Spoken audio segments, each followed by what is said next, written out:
बिस्मिल्लाहिर्रहमानिर्रहीम, अस्सलामुअलैकुम। अल्लाह के नाम से शुरू जो बड़ा मेहरबान निहायत रहम करने वाला है। अगर आप भी चटखारेदार रेशेदार कबाब खाने के शौकीन है तो आपने ये मेरी रेसिपी एक बार जरूर ट्राई करनी, क्योंकि आज मैं आप लोगों के साथ शामी कबाब की ऐसी रेसिपी शेयर करने वाली हूँ जिसे आप बना के महीने 2 महीने के लिए स्टोर भी कर सकते हैं। चाहे बच्चों के टिफिन बॉक्स हो, शाम की चाय हो, या फिर घर में किसी भी तरीके की दावत हो, या फिर साइड डिश के तौर पे भी आप इस्तेमाल करें, आपके ये रेसिपी बहुत ही ज्यादा काम आने वाली है। कैसे बनेंगे इतने मजेदार से कबाब, इसके लिए आप लोगों ने वीडियो को एंड तक देखना होगा ताकि एक एक स्टेप आप लोगों से मिस ना हो सके और आपके भी शामी कबाब इतने ही मजेदार बन के तैयार। चलाएं फिर इन्हें बनाना शुरू करते हैं। तो चलिए जी, बिस्मिल्लाहिर्रहमानिर्रहीम। मजेदार से रेशेदार शामी कबाब बनाने के लिए मैंने यहाँ पे आधा किलो बीफ का गोश्त ले लिया है। गोश्त हम लेंगे यहाँ पे रूखा, चिकना नहीं होना चाहिए, नहीं तो क्या होगा कि कबाब में रेशा अच्छा नहीं बनेगा।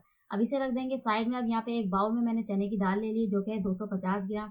अच्छी तरीके से वॉश करके आधे घंटे के लिए भिगो दिया। ये सारी दाल जो भीगी हुई है, ये सारी हम शामी कर देंगे प्रेशर कुकर में। दाल को पानी के साथ ही डाल देंगे।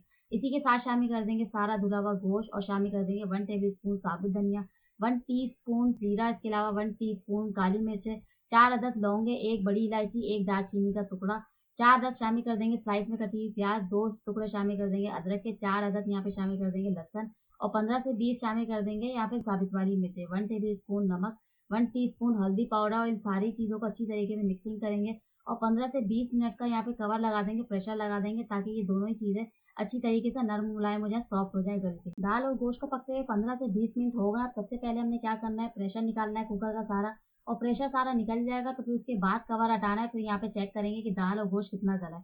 सारा पानी यहाँ पे ड्राई हो चुका है, दाल और गोश्त बिल्कुल अच्छी तरीके से गल चुकी है।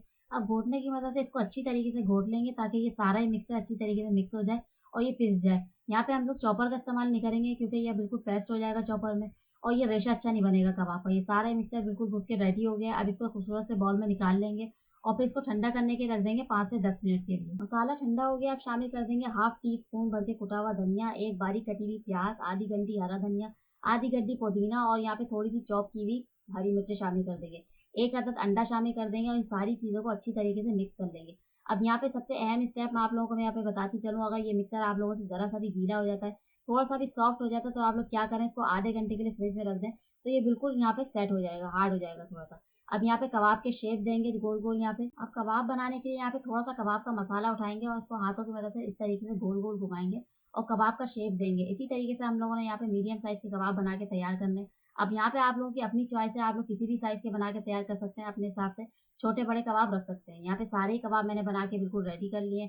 अब चलते हैं इनको फ्राई करने के लिए। कबाब को फ्राई करने के लिए खूबसूरत से पैन में मैंने यहाँ पे आधा कप ऑयल ले लिया। ऑयल को पहले यहाँ पे हाई फ्लेम पे गरम कर लिया, फिर मीडियम टू लो फ्लेम कर दिया और सारे कबाब पैन में रख दिया। और पैन में इतना स्पेस रखेंगे कि कबाब जब आप लोग उसकी साइड चेंज करें तो कबाब इजीली यहाँ पे साइड इनके चेंज हो जाए, इनके शेप खराब नहीं हो और ये बिल्कुल भी टूटे नहीं। अब यहाँ पे एक साइड से यहाँ पे गोल्डन फ्राई कर लिया। अब इनको साइड चेंज करेंगे और एक साइड से आप लोगों ने 2 से 3 मिनट तक पकाना है और दूसरे साइड से भी इतना ही पकाना है। तो टोटल टाइम यहाँ पे हो जाएगा 5 से 6 मिनट में आपके ये कबाब बन के बिल्कुल रेडी हो जाएंगे। तो इसी तरीके से आप लोगों ने सारे कबाबों को फ्राई कर लेना है और यहाँ पे कबाब बन के हमारे बिल्कुल रेडी हो गए। अब इनको निकाल लेंगे खूबसूरत सी प्लेट में। तो देखा आप लोगों ने कितने आसान तरीके से, कितने मेरे झटपट से ही आप लोगों को ये कबाब की रेसिपी बनाना सिखाई है। तो आप लोग इसको ज़रूर बनाइएगा और मैं आप लोगों को फाइनल लुक भी दिखाऊंगी कि कितने मज़ेदार से और कितने क्रिस्पी से ये बन के तैयार हुए हैं और यहाँ पे ये कितने रेशेदार बन के तैयार हुए हैं। चटनी, सलाद, रायता किसी के भी साथ सर्व करें, इंशाल्लाह आप लोगों को टेस्टी ही लगेंगे।